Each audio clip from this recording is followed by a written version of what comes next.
continuar coa última das charlas de xornada, que, ao igual que acontecía co tema da contaminación lumínica, sinalábamos onte que a Comisión Europea mandaba nesas novas perspectivas sobre o patrimonio cultural fai fincapé no tema do cambio climático, non? E dos efectos que ese cambio climático pode ter sobre o patrimonio cultural.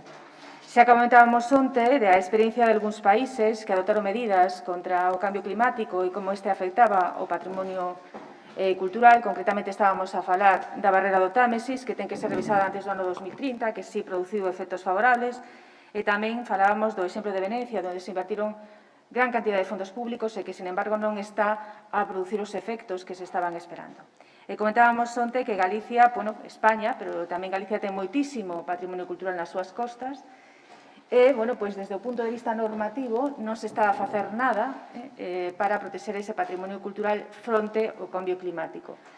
E, desde o punto de vista da investigación, para falarnos do que se está a facer, está con nos Elías López Romero González de la Leja. Elías é doutor en Prehistoria e Arqueoloxía, profesor da Universidade Complutense de Madrid e investigador asociado do Instituto de Ciencias do Patrimonio dentro do Consello Superior de Investigacións Científicas.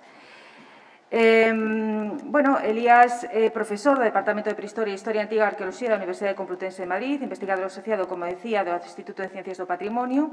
Con anterioridade á súa incorporación á Universidade Complutense de Madrid, foi titular dunha cátedra junior internacional no Laboratorio de Excelencia en Ciencias Arqueolóxicas da Universidade de Burdeos, e investigador europeo Marie Curie no Departamento de Arqueoloxía do programa da Universidade de Durham. Foi igualmente doutor contratado polo programa JAEDOC do Centro Superior de Investigacións Científicas no Instituto de Ciencias do Patrimonio en Santiago de Compostela entre o ano 2009 e 2012, becario postdoctoral do Ministerio de Educación e Ciencia no CNRS de Rennes, en Francia.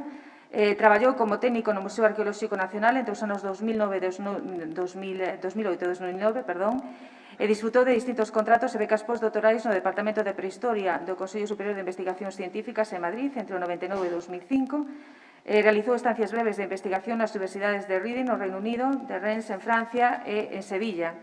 Os seus intereses centranse no estudio da prehistoria reciente, da fachada atlántica europea, da arqueoloxía do litoral e da vulnerabilidade do patrimonio arqueolóxico como consecuencia dos efectos do cambio climático. No marco das súas investigacións, traballou en distintas rexións de España, Galicia, Extremadura, Castilla-A Mancha, en Portugal, concretamente no Alentejo, en Francia, na Bretaña, na Aquitania e no Centro-Oeste, en Inglaterra e no Caribe. Ten publicados numerosos artigos e traballos sobre as temáticas en algunhas das revistas máis importantes da disciplina, como o Oxford Journal of Archaeology, Cambridge Archaeological Journal. Tamén é, ademais, coeditor e coautor do libro sobre patrimonio e cambio climático, Public Archaeology and Climate Change, do ano 2017. Moitísimas gracias por asumir esta charla, que, é novidosa para nós, porque non sempre conseguimos a alguén que nos fale do cambio climático, non hai moitos estudios sobre o cambio climático e o patrimonio cultural. Moitísimas gracias, Elías. Gracias.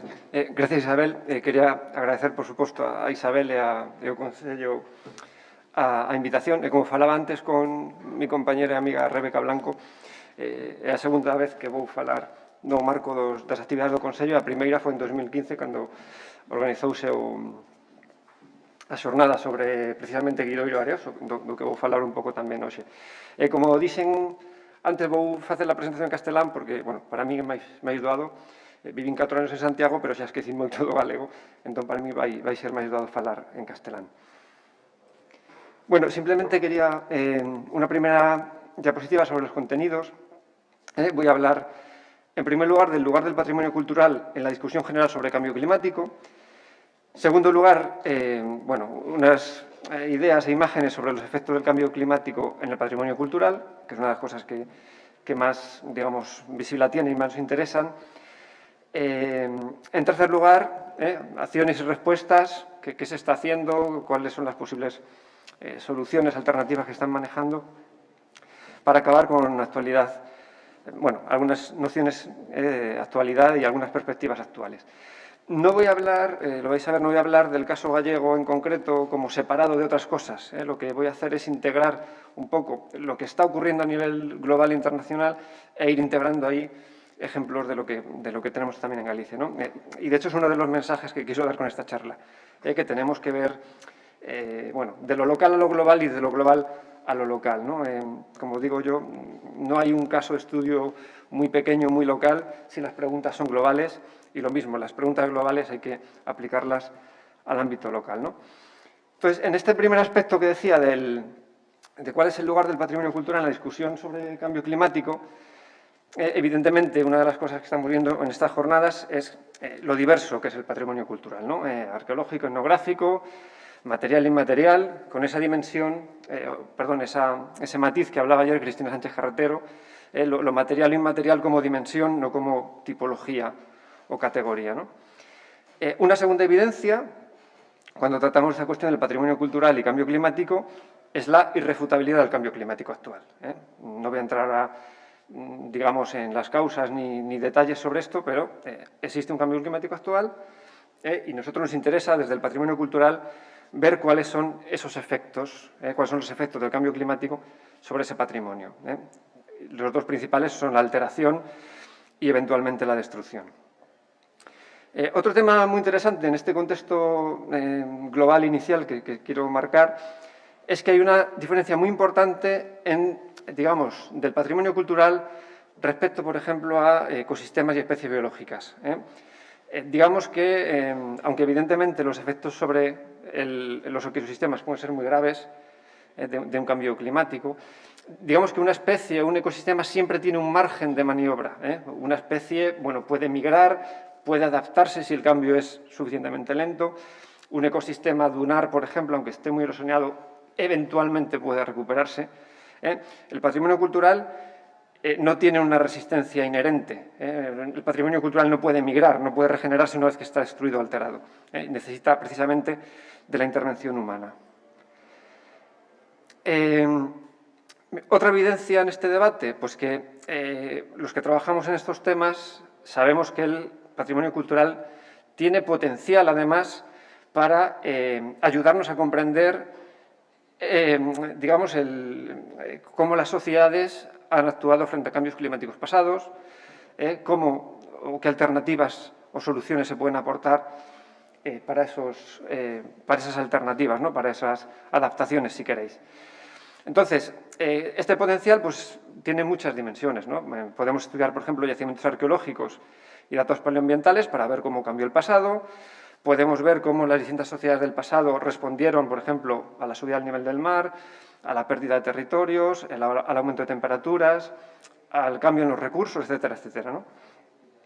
Otro tema interesante, por ejemplo, se ha hablado aquí de lengua y de toponimia, ¿no? También cotejar, por ejemplo, históricamente, desde una visión de patrimonio cultural, leyendas y tradiciones orales. Y, bueno, en Galicia tenéis muchas, pero también las hay en Francia, las hay en Islas Británicas, ¿no? Leyendas que nos hablan de cambios en el paisaje, de cambios en el territorio. Y os he traído, por ejemplo, aquí una muy, muy interesante del suroeste de Inglaterra, de las Islas Scilly, la leyenda de Lyoness, que no deja de ser una leyenda de una tierra pues, que fue comida por el mar. ¿Qué ocurre? Que cuando a principios del siglo XX se empieza a estudiar arqueológicamente este lugar, estas islas, pues se ve que hay construcciones, por ejemplo, de la Edad del Bronce y yacimientos de la Edad del Bronce que han ido quedando progresivamente cubiertas por el mar y los sedimentos, y las poblaciones ya desde la Edad del Bronce y la Edad del Hierro empiezan a moverse hacia zonas interiores, ¿no? Bueno, es un ejemplo, pero hay muchos más casos de cómo algunas leyendas o tradiciones están reflejando estos cambios también climáticos y de territorio, ¿no? Conclusión de todo esto, pues que el patrimonio cultural es parte del problema, pero también tiene que ser parte de la solución. Bien, esto, como digo, es lo que, bueno, la gente que trabajamos en patrimonio cultural, pues tenemos más o menos, en nuestra cabeza. ¿Cuál es la realidad de esto? Que en la discusión actual sobre cambio climático, la integración de patrimonio cultural es muy escasa. Sabéis que el principal, digamos, uno de los principales equipos de trabajo sobre patrimonio cultural es este que tenéis aquí, ¿no? El Panel Intergubernamental de Cambio Climático, que está muy basado precisamente en el estudio de las ciencias físicas y naturales, ¿no? Entonces, yo hice un ejercicio muy sencillito, Este que tenéis aquí es el quinto informe de evaluación, publicado en 2013, 1.535 páginas, y bueno, hice el ejercicio de ver cuántas veces aparecía la palabra patrimonio o patrimonio cultural y cuántas veces aparecía la palabra arqueología o arqueológico, que es además mi ámbito más concreto de estudio, ¿no? Y como veis, pues bueno, 2 veces en 1.500 páginas patrimonio cultural, 7 veces arqueología o arqueológico. Acaba de salir publicado el sexto informe ahora en verano del 2017. Digo, bueno, estupendo, vamos a ver la misma cosa, pues bueno, habrá mejorado, ¿no? Habrán tenido en cuenta qué hacemos. Pues no, tenemos 3.900 páginas, patrimonio cultural ha desaparecido, quiero decir, los expertos en ciencias físicas y naturales que trabajan sobre cambio climático no han integrado, digamos, como algo normal o natural todo lo que estamos haciendo de patrimonio cultural, y la palabra arqueología arqueológica 2 veces, como veis frente a antes, 7 veces, ¿no?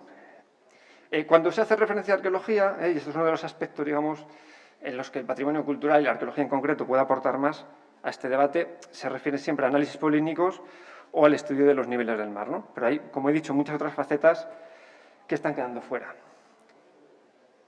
Bueno, la segunda parte que os hablaba de los contenidos.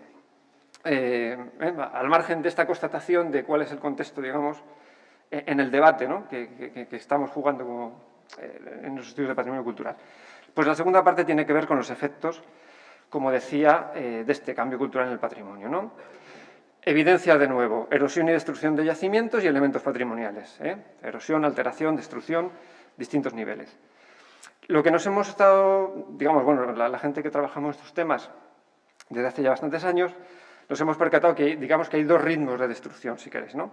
Un ritmo lento, que es la afectación progresiva por uno o varios factores de ese patrimonio, ¿no? Por ejemplo, el cambio de la temperatura, la subida relativa al nivel del mar, bueno, el paso de las mareas, en fin, digamos que son aspectos que van progresivamente erosionando, alterando ese patrimonio.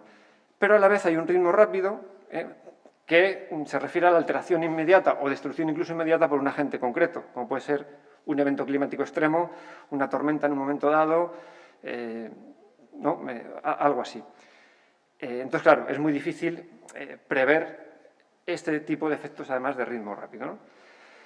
¿Qué factores tenemos agravantes? Pues cuando el ritmo lento y el ritmo rápido se dan a la vez, que suele ocurrir con bastante frecuencia, o si además añadimos a todo esto la presión antrópica sobre el medio, en algunos lugares especialmente sensibles, como pueden ser los litorales, ¿no? De los cuales en Galicia, evidentemente, tenemos muchísimos. Bien, aquí traigo simplemente ejemplos de lo que sería esta alteración o destrucción lenta, comparando la zona del oeste de Francia, de la Bretaña, con algunas zonas, bueno, algunas imágenes que tenemos de Galicia.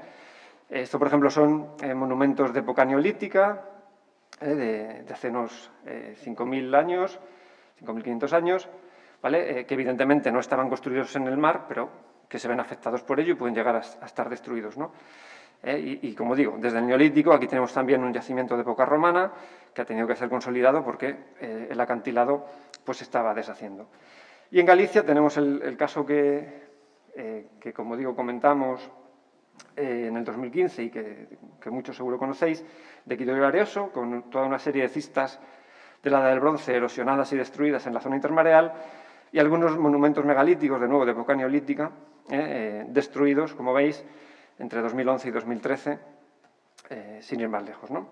Y aquí también, bueno, he puesto a la derecha una imagen que, aunque no es propiamente una evidencia arqueológica o patrimonio cultural, sí que nos habla muy bien en la isla de Cortegada de cómo la erosión de los perfiles está siendo muy acentuada.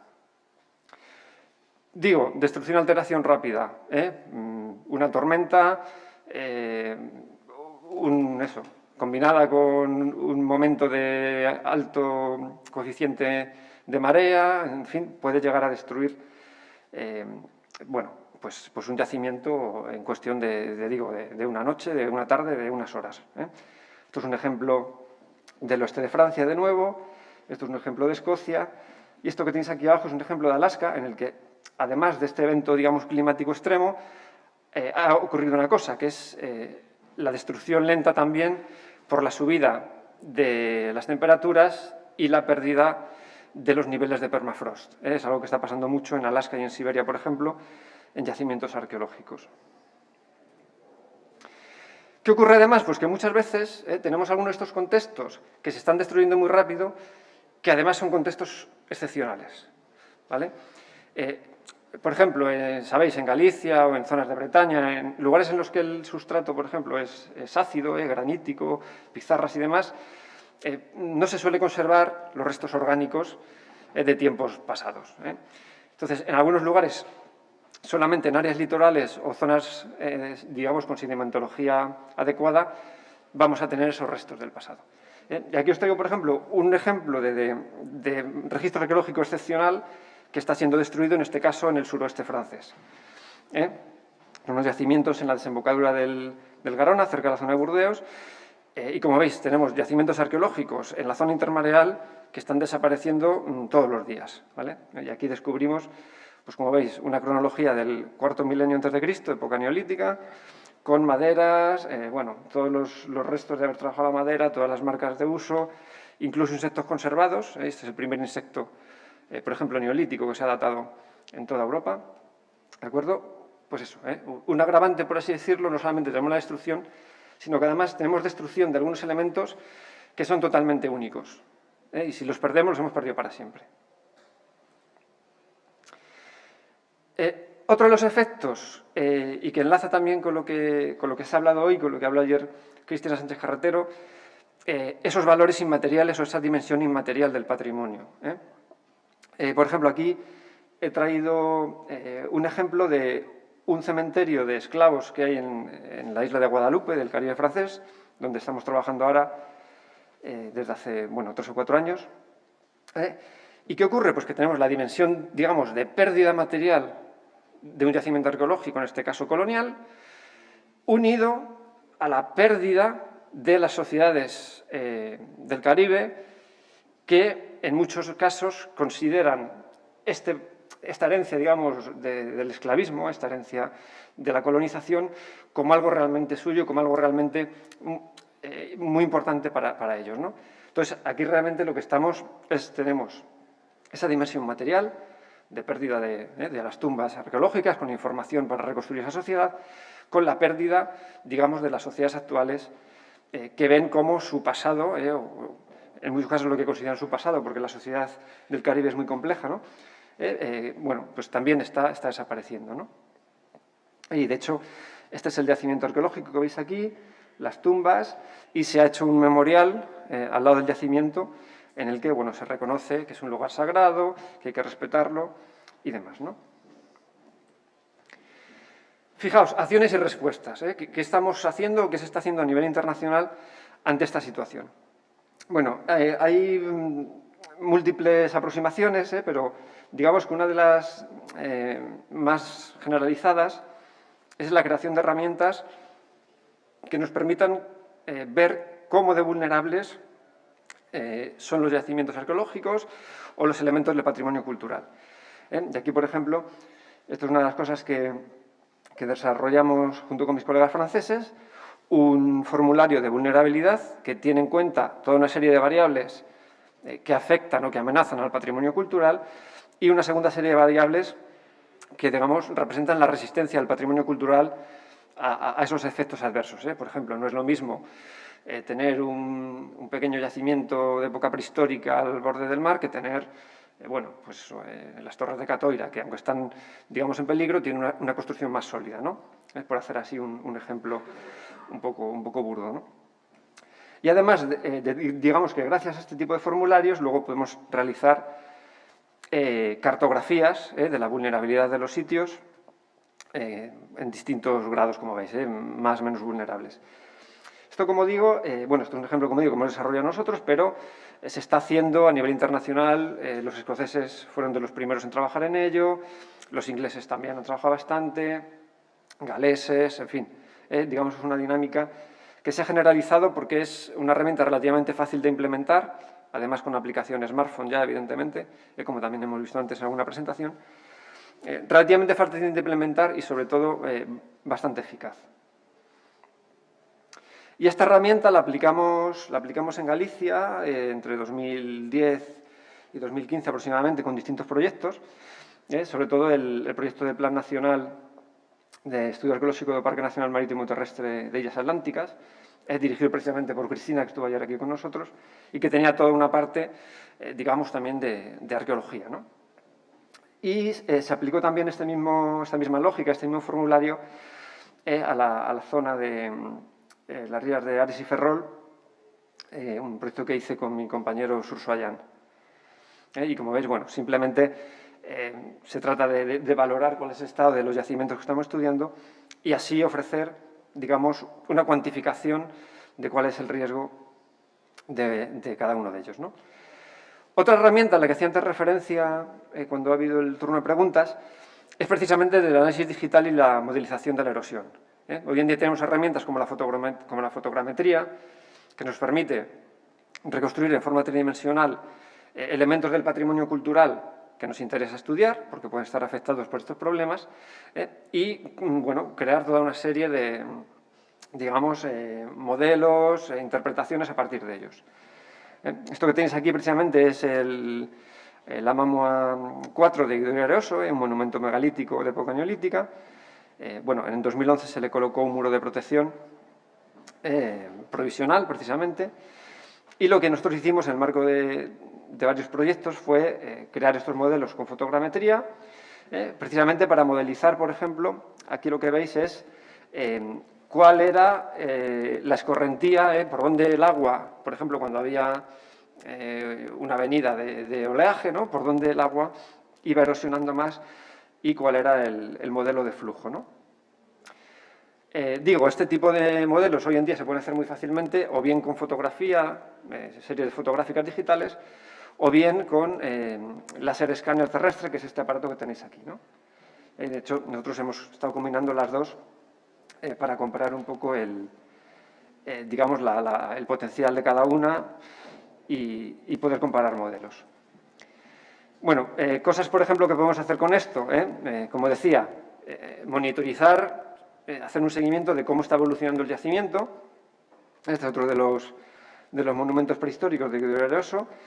Tenemos un modelo realizado en 2013, otro realizado en marzo del 2014 y la comparación de los dos. En este caso, los colores azules serían aquellos, digamos, lugares que no han cambiado nada, y en verde los lugares o los puntos de ese modelo que han sufrido mayores cambios. Este tema de la fotogrametría se utiliza hoy en día y, bueno, seguro que muchos de vosotros en vuestros ámbitos de trabajo también lo utilizáis. Bueno, cada vez se utiliza más, ¿no? Pero uno de los aspectos de mayor potencial consiste en acudir a imágenes antiguas para intentar, por ejemplo, reconstruir cuál era el estado de un elemento patrimonial, pues eso, hace X años, ¿no? Entonces, esto es algo que nosotros también hemos estado aplicando, y una de las cuestiones, precisamente, que ocurrió en el caso de Guido Areoso fue que, bueno, nuestros proyectos empezaron en 2013, cuando, por ejemplo, este monumento número 5 ya estaba destruido, pero sabíamos que había gente que había registrado las imágenes con anterioridad. Entonces, una de las cosas que hicimos, que lo voy a comentar luego brevemente, es recuperar imágenes de años anteriores y gracias a tener un montón de imágenes que solapaban entre sí, porque es el principio de la fotogrametría, poder reconstruir un modelo 3D de elementos que hoy en día pues, ya estaban destruidos, ¿no? Y es esto que tenéis aquí. Esto es una reconstrucción de ese monumento 5, de forma tridimensional, además, digamos, con medidas que se pueden... O sea, es un modelo mensurable, vaya, se puede medir sobre él, ¿de acuerdo? Y bueno, esto digamos que es algo que nos permite no paliar todos los problemas de la destrucción del patrimonio, pero al menos sí aproximarnos a elementos que de otra manera, bueno, o bien habríamos perdido o solamente tendríamos en una imagen bidimensional, ¿no? Aquí traigo otros dos ejemplos. Esto es una parte de un monumento megalítico, una estela decorada de un monumento megalítico de Francia que se dinamitó en la Segunda Guerra Mundial. Y esto es una tumba de la Edad del Bronce, de la cual había muy pocos datos arqueológicos, y pudimos extraer los fotogramas de un vídeo que había del año 57, si no recuerdo mal, 56, y reconstruir también algunas partes para comprender cómo era el yacimiento, ¿no? Bueno, simplemente por ilustrar un poco esta aproximación. De aquí se ve mejor, esto por ejemplo es de lo que hablaba antes. Este es el monumento 4 de Guido Arioso, cuando nosotros estábamos trabajando ya en 2014, trabajo de campo, y toda una serie de fotografías, aquí he ilustrado con una, de 2011, que nos permitió precisamente, como en la otra que he mostrado antes, comparar los dos modelos y ver qué zonas se habían erosionado más y cómo había sufrido el yacimiento desde 2011, en este caso, hasta 2014, ¿no? Claro, digo, en todo esto, por ejemplo, estas aproximaciones que estamos haciendo, una de las cosas que la gente que trabajamos en patrimonio cultural, y en concreto en el ámbito de la arqueología, evidentemente el ritmo de alteración y destrucción, sobre todo en zonas litorales, es tan alta que digamos que los especialistas, la gente que trabajamos en ello de continuo, pues no podemos estar en todas las partes. Es imposible responder a eso, estar todo el día en el campo, ver qué está ocurriendo. Y una de las, digamos, acciones que más se está haciendo a nivel internacional es integrar a la sociedad, integrar a la ciudadanía en los procesos de toma de datos, análisis, incluso de resultados, de forma que podemos implicar a la gente de distintos lugares en que sean ellos un poco vigías de su propio patrimonio, ¿no? Y esto enmarca también con cosas de las que habló Cristina Sánchez Carretero ayer, ¿no? Entonces, nosotros en todos estos programas, y ya digo que no es algo que hagamos solo nosotros, pero yo hablo de lo que hacemos nosotros porque evidentemente es lo que mejor conozco, intentamos siempre tener esta dimensión participativa en la que gente, como digo, de los municipios locales afectados o de las regiones que nos interesan, van a ayudarnos de distinta manera. Este es el caso, por ejemplo, de Guido Arioso que hablaba. Esa recopilación de imágenes se hizo de esta manera colaborativa. Se hizo un montón de, bueno, digamos, publicidad en la radio, en la prensa y demás, y fue muy, muy exitosa. Bueno, tuvimos cerca de 700 imágenes de todo el islote, que nos permitió, como digo, analizar algunos yacimientos que ya estaban o muy alterados o completamente destruidos. El programa más importante del que yo he podido participar, que es el programa ALERT, que empezó en 2006, es este que os comentaba antes, de los formularios de vulnerabilidad, la aplicación participativa y demás. De aquí lo mismo. Aquí lo que tenemos es una aplicación, un formulario lo más sencillo posible para que todo el que quiera se inscriba, un poco como veíamos para la toponimia. Nosotros lo validamos, nosotros vamos al terreno para verificar que esos datos son correctos y luego integramos todo eso en los mapas de vulnerabilidad y seguimiento. Y un programa, bueno, a raíz de este programa ALERT, hemos iniciado, como decía, en 2017 el programa en las Islas Francesas del Caribe y otro programa similar que duró menos, desgraciadamente, básicamente por problemas administrativos, fue el programa del litoral de Médoc, en el suroeste de Francia, que, bueno, tengo puesto 2018 al presente, pero de facto no ha podido continuar porque la persona, digamos, de contacto que teníamos en las instancias del Servicio Regional de Patrimonio Cultural, pues, bueno, se ha ido y no han cubierto la plaza, ¿no? Pero, bueno, como digo, en todo caso, iniciativas y propuestas que tienen en cuenta esa necesidad de integrar a la sociedad, esa necesidad de que las propias comunidades locales se apropien su patrimonio, ¿no? Bueno, este es uno de los, digamos, de los trabajos, el único que existe ahora mismo sobre esta dimensión, digamos, participativa relativa a la arqueología, al cambio climático, que no solo tiene que ver estrictamente con yacimientos arqueológicos, porque, por ejemplo, hay casos de estudio como el de Japón, que lo que tratan es cómo el efecto del aumento de las temperaturas, los cambios en la humedad, afectan, por ejemplo, a los templos construidos en madera, ¿no? Bueno, hay toda una casuística, pero sí que, digamos que es un libro que recoge esta dimensión pública del cambio climático y de las soluciones que se pueden aportar, no solamente desde la ciencia, sino desde la asociación de científicos con el resto de la sociedad, ¿no? Y sí que, bueno, quería que lo conocieseis, como digo, porque hasta a día de hoy no se ha hecho nada similar así, ¿no? Y quería destacar de este volumen, quería destacar dos casos de estudio muy representativos, ¿no?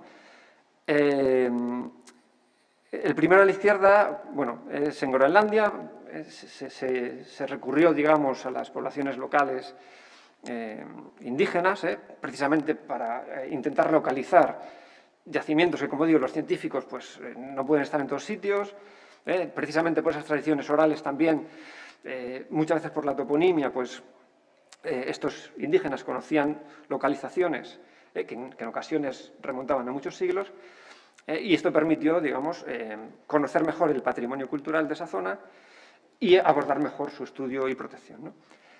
Y el segundo caso, que a mí me parece realmente muy, muy interesante, que es el de bueno, los guardas aborígenes de algunos parques nacionales australianos, que están encargados precisamente de monitorizar y observar cómo elementos del patrimonio cultural de esas zonas, en concreto muchas pinturas rupestres, cómo se están alterando, qué problemas están teniendo por los cambios de temperatura, humedad, etcétera, etcétera. Pero aquí lo que es interesante, que es lo que comentaba también Cristina el otro día, es que tenemos esa doble dimensión de patrimonio material e inmaterial. Tenemos la materialidad de las pinturas y los abrigos, pero tenemos detrás, al ser ellos guardas aborígenes, comunidades locales, tenemos toda la narrativa que su cultura ha creado en torno a ese patrimonio, ¿no? Entonces, claro, aquí ya no solo es que perdamos si se pierde el panel rupestre, aquí lo que se pierde es el sentido multivocal que esas comunidades aborígenes le están dando y que le da sentido para ellos, ¿no? Y que es un sentido tan legítimo como el que podemos tener nosotros como científicos, ¿no? Bien, en Galicia nosotros no tenemos sociedades aborígenes, pero sí que tenemos comunidades locales, como ha quedado también demostrado en las charlas anteriores, muy vinculadas con su tierra, muy vinculadas con su patrimonio. Y aquí lo que traigo simplemente para ilustrar esto es toda la serie de noticias de prensa y demás que salió en los años 2010-2013 a raíz del tema de Guidoiro Areoso, en la que las comunidades de Ría de Arousa, sobre todo de Illa, se movilizaron en protesta, por así decirlo, por el estado en que estaban estos yacimientos que se estaban descubriendo en Guidoiro, ¿no? Entonces, se hicieron recorridos a nado hasta Guidoiro, se hicieron concentraciones de barco, etcétera, etcétera, ¿no? Entonces, evidentemente, como os decía, mi interés es mostrar la globalidad y que, en Australia tienen una especificidad, aquí tenemos otra, pero si analizamos profundamente, la situación es completamente comparable. 5 minutillos, sí, nada, no me queda mucho. Fijaos, ¿qué ha ocurrido en los últimos 5 o 8 años? Hablando de las perspectivas, han cambiado bastantes cosas, digamos, para bien, ¿no? Se ha empezado a darse cuenta de todos estos problemas, tanto a escala internacional como nacional y regional. Hay distintas comunidades, entre comillas, grupos de especialistas y demás que se están creando en torno a este problema de patrimonio cultural y cambio climático. Hay algunas líneas prioritarias de financiación en este sentido y, como consecuencia, hay distintos números de proyectos a muy distinta escala, ¿no? ¿Qué se está haciendo? Pues están empezando a florecer, que hasta cierto punto yo creo que es un poco casi de más, porque yo, por ejemplo, ya no sé en cuántos he participado, en 3 o 4 de estos libros, según qué organización o qué agencia te contacta, pero lo que sí que demuestra es que hay un interés por ver esta vinculación patrimonio cultural, cambio climático, cada vez, digamos, más presente, ¿no? Hay manifiestos, jornadas de trabajo específicas sobre patrimonio cultural y cambio climático, etcétera, etcétera. Y el caso de hoy, por ejemplo, que evidentemente estas jornadas son un reflejo de ello. Fijaos, actualidad y perspectiva, tanto para el caso de Galicia como en otros sitios, ¿no? La noción de patrimonio, cuando hablamos de patrimonio cultural, siempre lo ponemos a patrimonio natural. ¿Qué ocurre? Pues que si hacemos una reflexión que es bastante lógica, es decir, muchas zonas de protección natural son zonas en las que habría que tener una protección del patrimonio cultural. Aquí simplemente os he puesto un mapa de todas las figuras, digamos, de protección que tenemos en Galicia, parques nacionales, naturales, humedales protegidos, monumentos naturales, Red Natura 2000, Reserva de la Biosfera, y evidentemente en todas estas zonas tenemos muchísimo patrimonio cultural y tenemos ese problema con el cambio climático, ¿eh? Entonces, quizá deberíamos ir hacia una convergencia, ¿no? Lo mismo ocurre. Nosotros cuando estamos, por ejemplo, trabajando en el litoral gallego, o en el litoral de Francia, o en el litoral del Caribe, y nos preocupa nuestro ámbito, que es el cultural, a veces no nos damos cuenta de que el patrimonio natural está también afectado al mismo nivel, o a un nivel similar, ¿no? Y a veces nos afectan cosas como, por ejemplo, los momentos de nidificación de algunas especies protegidas, y nosotros no podemos ir a excavar o no podemos ir a prospectar el terreno porque coincide con esos momentos. Entonces, en vez de que los biólogos se quejen porque llegamos los arqueólogos, o que los arqueólogos nos quejemos porque tenemos que retrasar la intervención, yo creo que lo que hay que potenciar, y como digo, es algo que se está empezando a reflexionar cada vez más, es esta convergencia de las dos, ¿no? Y de hecho ya, en Galicia hemos tenido ya colaboración institucional con apoyo del Parque Nacional de Illas Atlánticas. Hemos hecho formación, por ejemplo, a biólogos, algunos compañeros míos como Pablo Ballesteros, Santiago Vázquez Collazo, formación en patrimonio cultural a guías de la naturaleza, y además tenemos la suerte a nivel estatal de tener una convocatoria de proyectos de la Red Nacional de Parques Naturales. ¿Vale? Además, con todo esto, y ya esta es la penúltima diapo, tenemos herramientas, como he mostrado, de patrimonio cultural, como he mostrado yo, como la que hemos visto de toponimia, que también están utilizando la gente de patrimonio natural. Entonces, ¿por qué no converger de alguna manera o por lo menos establecer un mejor diálogo con ellos, ¿no? Y en lo que respecta sobre todo al tema del litoral, yo creo que es un caso clarísimo para la gestión integral de la zona costera, que es un término que se usa mucho y que, bueno, muchas veces nos olvidamos de qué quiere decir integral. ¿De acuerdo? Pues nada, simplemente quería concluir dando una especie de resumen de lo que he visto, de lo que hemos visto, perdón. Evidentemente, el tema del patrimonio cultural y cambio climático es un problema global, es un problema que tenemos en la isla de Arosa, que tenemos en Australia, que tenemos en Canadá, ¿de acuerdo? Y que tiene además efectos a todas las escalas, a escala local, a escala regional, nacional e internacional. Esto yo creo que es algo que no se tiene que olvidar. Dentro de que cada zona es particular, los impactos y las soluciones son similares. Aquí he traído unos pocos ejemplos, pero bueno, podríamos estar 3 días viendo ejemplos de todos sitios. La destrucción no solamente, como hemos dicho, es material, es una de sus facetas más visibles, pero también tiene esa relevancia de pérdida de la memoria. También se olvida muchas veces, aunque desde la arqueología y el patrimonio cultural lo decimos, ¿no? El valor del patrimonio cultural como generador de recursos, que es muy, muy potente, ¿vale? Ese potencial hasta ahora infravalorado, yo creo, en la discusión global sobre cambio climático, ese valor explicativo del patrimonio cultural, y la triple dimensión. Esto sí que creo que es importante, no lo he dicho explícitamente antes, pero aquí lo quería traer en las conclusiones.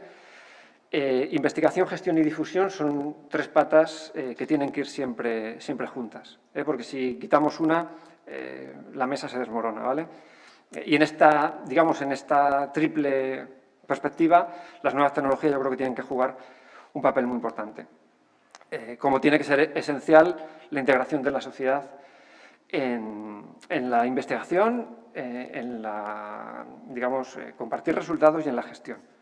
¿De acuerdo? Porque si la sociedad y la comunidad local no se apropia de su patrimonio, por mucho que los especialistas estemos trabajando en ello, no podemos hacer nada. O sea, se tiene que apropiar, es la sociedad la que tiene que levantar eso, ¿no? Y por último, como digo, por eso quería traer un poco aquí las perspectivas y la actualidad sobre el tema, una mejor integración del patrimonio natural y cultural, como yo creo algo que va a ser algo central en el debate en los próximos años. Pues nada, muchas gracias.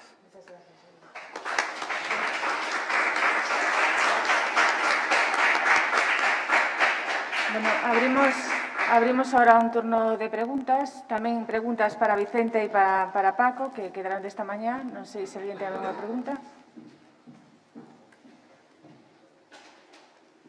Yo tengo una para ti, ya por curiosidad, ya aprovecho ya que te tengo aquí.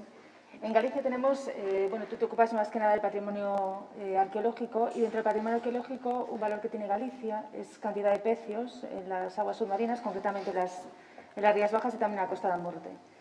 ¿Habéis hecho un estudio sobre el peligro que existe en el cambio climático con estas respecto a los...? No, porque el patrimonio sumergido tiene una peculiaridad que evidentemente también está afectado, por ejemplo, pues eso, si aumentan las tormentas y demás, pero tiene la peculiaridad de que hasta cierto sentido, y esto es un poco la contradicción la contradicción de algún patrimonio en riesgo, ¿no? Que al estar sumergido o estar, digamos, semi-sumergido, está en cierta manera protegido. O sea, digamos que muchos de los factores, como puede ser la presión antrópica, como puede ser la erosión de los perfiles de costa, como puede ser la pérdida de sedimento o la pérdida de las dunas, no les afecta tanto. No les afecta.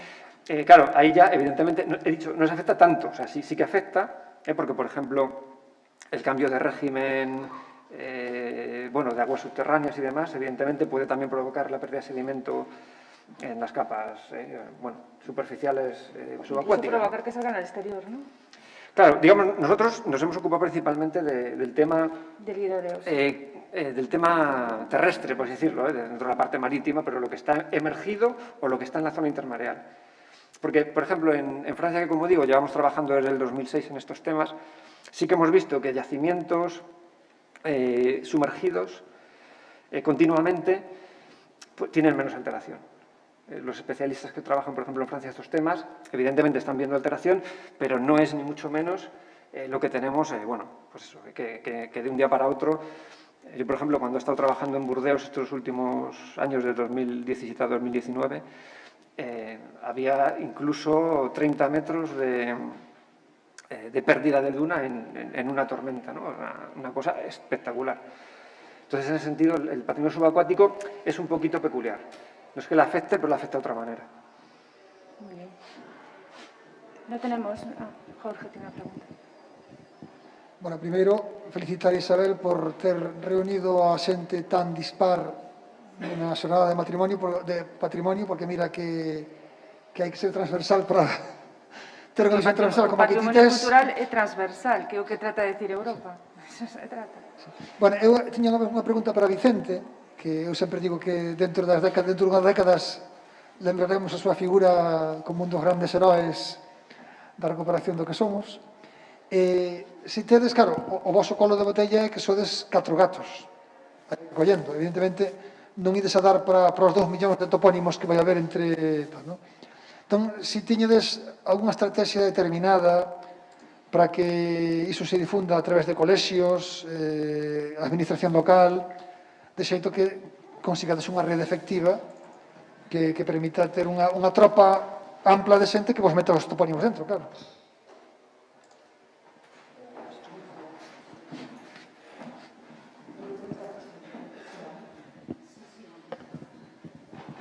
Gracias, Jorge.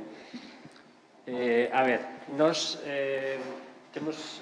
Bueno, creo que tiñamos que contratar o Galloso directamente, porque seguro que sería máis efectivo que a min. Creamos unha campaña que se chama Toponimízate, que consiste, bueno, dou charlas en concellos que están na rede de dinamización lingüística en institutos para implicar pues, a un maior número de poboación posible. Sobre todo, non tive na miña presentación tempo de falarvos pois, iso da implicación do mundo do ensino, do profesorado, do alumnado, porque eu creo moito en que ten que ser un traballo transversal e interxeracional, que decir, hai que implicar a xente nova, os seus pais, os seus avós, os veciños, é dicir, trátase de que aprendan tamén entre todos. Sobre todo de derrubar os muros das aulas que eu creo que poden aprender tanto fora como dentro. Ben, a historia está en que eu coido que había que implicarse de outro xeito desde, se cadra desde a Xunta, desde a Consellería, eu creo que das distintas consellerías, e chegar de outra forma, non eu charla por charla a un concello determinado ou a un instituto determinado, senón que houvese unha difusión masiva a todos os institutos, a todos os colexios, para, bueno, pois iso, conseguir formar un exército de xente que achegue o que poida, 5 topónimos, 10, os que saiba, non? É dicir, habería que implicar a moitas máis institucións e habería que facer se cada de outra maneira, pero, bueno, ás veces non é fácil ter os medios ou a infraestructura necesaria para facelo así, non? De momento facémolo como podemos ou como nos deixen, que é como, pois iso, con charlas como a de hoxe ou máis longas. Ben, nada, iso. Espero que o boca a boca tamén vaya funcionando ben tamén, que ata agora ten sido así. Bueno, pois moitas gracias porque temos que pechar as jornadas. Tomo nota, Vicente, outra vez máis. Dupliquei o tempo, pero duplicarei para a próxima vez. Hai outra pregunta ali, creo. Pero xa para rematar, porque creo que temos que cerrar as dúas, me dixeron. Bueno, moitas gracias tamén a Isabel e a todos os poñentes e ás poñentes. A miña pregunta iba un pouco cruzada con Vicente e con Elías. Moitas gracias, Elías, tamén. Bueno, e a Vicente, bueno, por las vosas exposición e a Jorge. Sobre o tema das lendas, que non tiveches tempo para explicalo, pero como Elías falou dese tema e algo tamén bastante importante, ten que ver coa participación, ten que ver con un montón de cousas. Quería, bueno, que si podías que nos contaras un pouco como recolledes vos isto e, en ese sentido, pois un pouco ese intercambio, non, co esa visión que ten Elías tamén de como poder aproveitar eso para traballar en relación co cultural e o natural, non? Si entendemos que este patrimonio natural é cultural, obviamente, tamén, non? E nada máis, moitas gracias.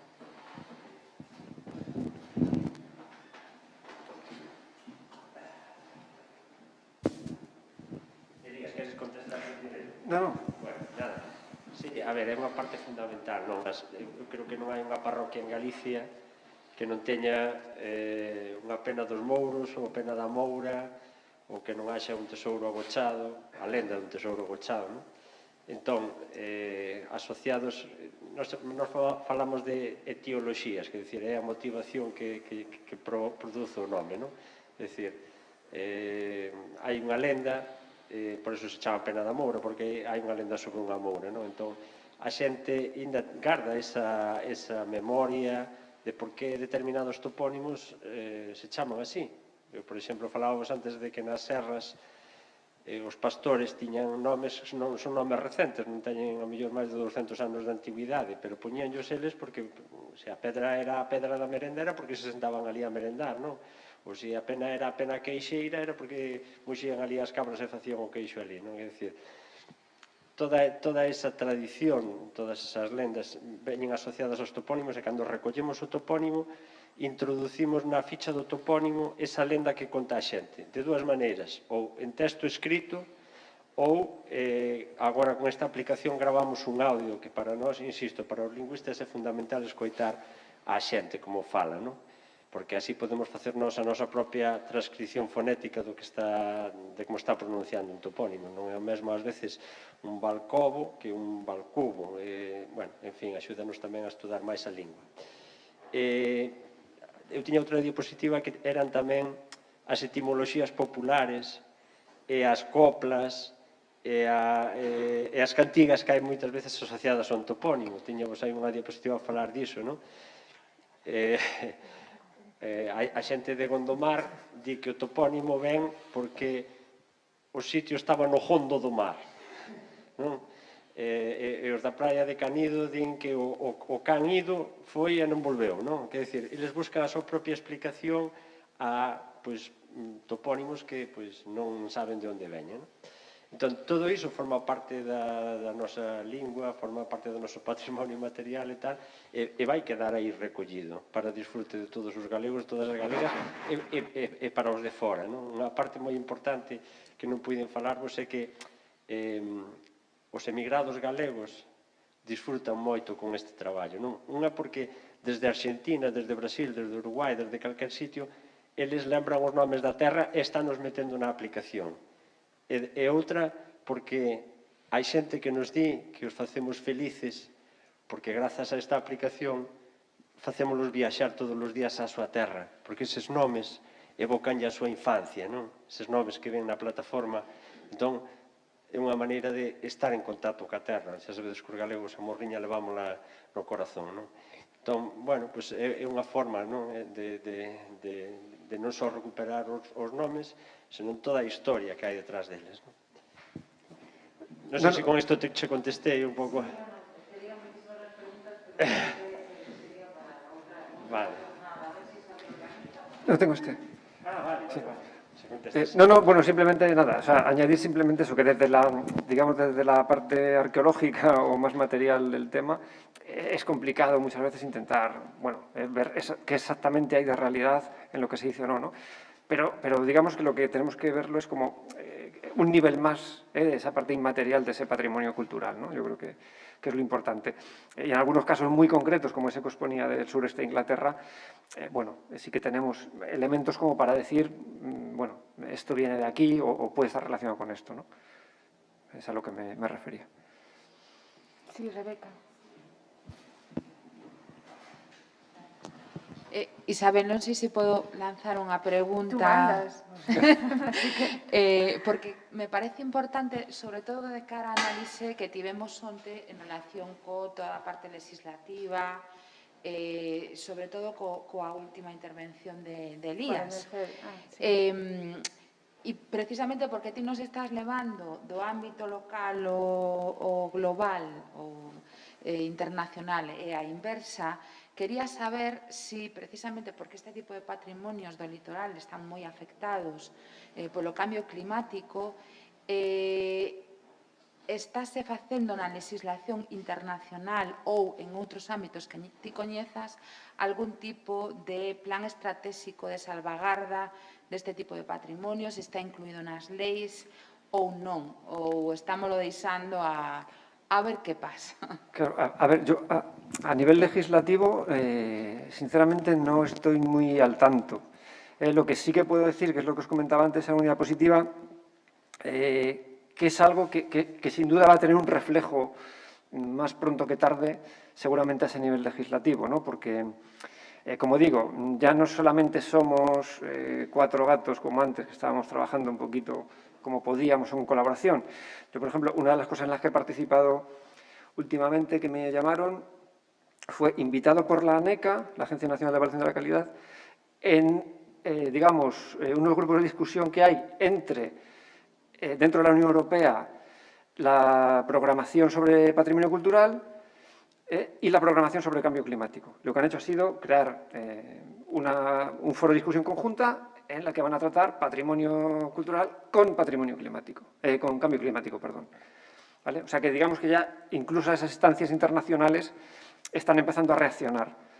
Entonces, no sé si, ya digo, yo a nivel legislativo no controlo nada realmente, pero sí que creo que la situación actual, pues os decía en esa diapo que los últimos 5 o 8 años están siendo muy interesantes, está cambiando todo bastante. Por ejemplo, otra de las cosas que se han hecho, se están haciendo, se ha creado, bueno, un grupo que lo ponía en una diapositiva, pero no he tenido tiempo de entrar en detalle, un grupo internacional en el que somos arqueólogos y arqueólogas de todo el planeta, trabajando sobre la arqueología social del cambio climático. Acaba de salir un manifiesto hace unos meses que se puede consultar, el manifiesto de Kiel, en el que se hablan todos estos temas. Entonces, bueno, yo creo que una cosa va a seguir a la otra, porque realmente, bueno, es un tema de actualidad absoluta, ¿no? Y precisamente se trata de eso, se trata en concreto en estos manifiestos de la escala local, de la escala global y de la relación entre ambas, ¿no?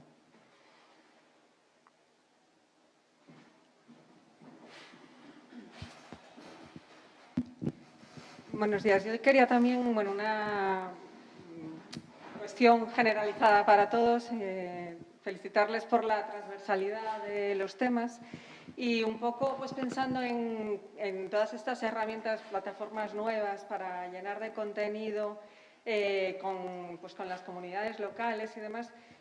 Me echaba un poco en falta la cantidad de gente que viene de fuera, que son diplomáticos, que luego vuelven a sus lugares donde están viviendo y están haciendo las peregrinaciones y demás, que se pudiera unificar una herramienta. Pues antes comentaba Vicente sobre que en el Google Maps ponga la toponimia, no solo que aparezca la toponimia, sino todas estas plataformas que integren pues un navegador de cómo ir de aquí a cualquier sitio. Pues no sé si se puede vincular al Google Maps o tener una herramienta propia de Galicia en la que te puedas mover a nivel local, porque Google Maps evidentemente no llega ni a esas aldeas, no tiene información, no tiene... Y sería útil no solo para los que viven aquí para cargar el contenido, sino para toda la gente que viene de fuera, que multiplica por 10 las poblaciones locales. Entonces, bueno, aprovechando que hay tanta investigación de herramientas, transversalidad, etc., me parece que no se habla mucho de esa difusión a través de los que visitan y no viven. Gracias. Bueno, yo no sé qué responder sobre Claro. esto. No, o sea, Es una idea, debe ser en alto. Bueno, pues no sé, a lo mejor en las próximas jornadas tengo que traer a la Agencia Galega de Innovación. ¿Y qué pues sí, por ejemplo.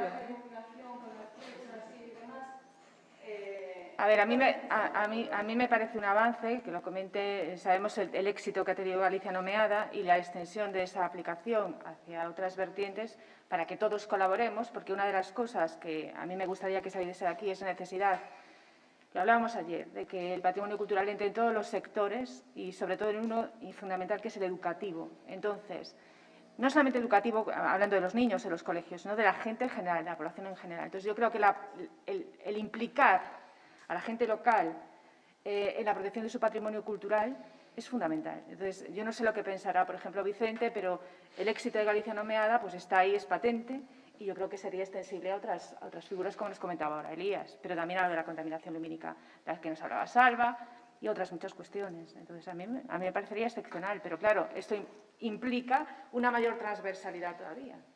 Pero bueno, a ver, yo creo que Vicente puede comentar algo de esto. Él sabe lo que cuesta poner en marcha un proyecto como este. Supoño que o problema máis grande está a veces en conectar as inercias, non conectar os organismos, conectar a xente. No caso de Google, a nosa microtoponimia é exportable a KML, que se podese ver a través de Google, de Google Maps ou de Google Earth. Está aí, poden apoiar.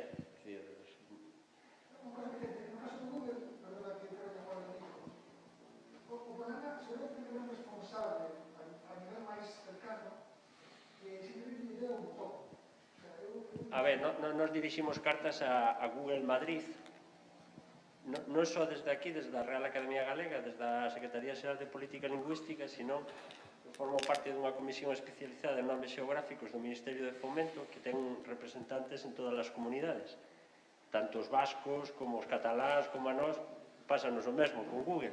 Entón, mandamos cartas dicindo que se poñan en contacto con nós, que nos lle ofrecemos gratuitamente a nosa toponimia oficial. Pero non o fixeron. É un problema de vontade. A comunicación está... Tenso empírico barra tentativo. Pero eso que eres ahí, pasan por allá, te va a casa para poner por su casa. En el caso de un caso galego non tiene sentido, solamente hai unha excepción con un 26, pero no caso ese de chinés, por exemplo, es que hai tomando dúas barras, unha barra con dos nomes. Pero o mellor non hai mandar ninguna. O mellor que está aí darse conta que o cirílico e o latino é unha diferencia enorme e depende que sean as dúas cousas. Pero é alguén que non ten a cultura ou nunca tuvo a oportunidade de explicar. A sensibilidade de facer iso. É complicadísimo. Además, que tengo manter, como facías a túa pregunta, é que vamos un camino que é imposible.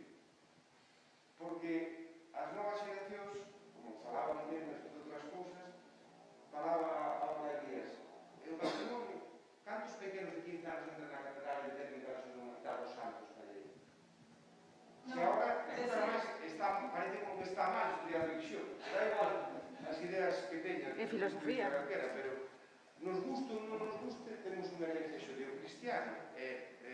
disfrutar do noso patrimonio cultural non existe unha cultura cristiana. E agora un rapaz dice que estudie calquera cousiño da Biblia e ainda che miran como, pero que me estás a dicir?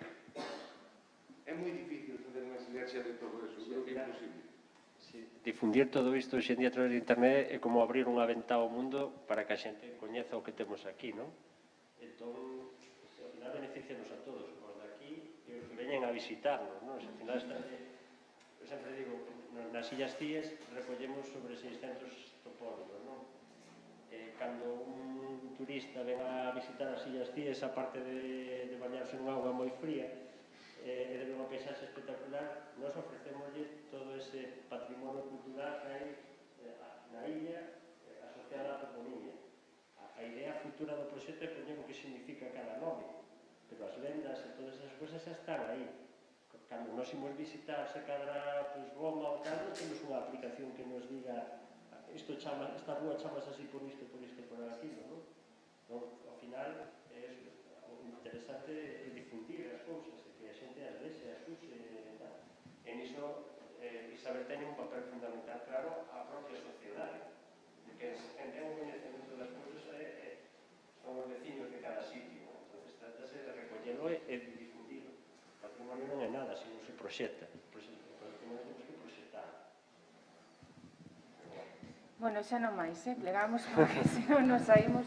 Bueno, quero agradecer por último a todos os poñentes que tivesen a ben colaborar nestas xornadas, por suposto o Consello da Cultura Galega que escoitase a Asociación de Letrados, que nos escoitase, espero que isto se repita moitísimo máis para este intercambio de ideas de fluxo entre os xuristas, que sempre se nos vease un pouco como os burócratas e os técnicos para mellorar na xestión do servicio público, que ao final é o que máis importa. Moitísimas grazas.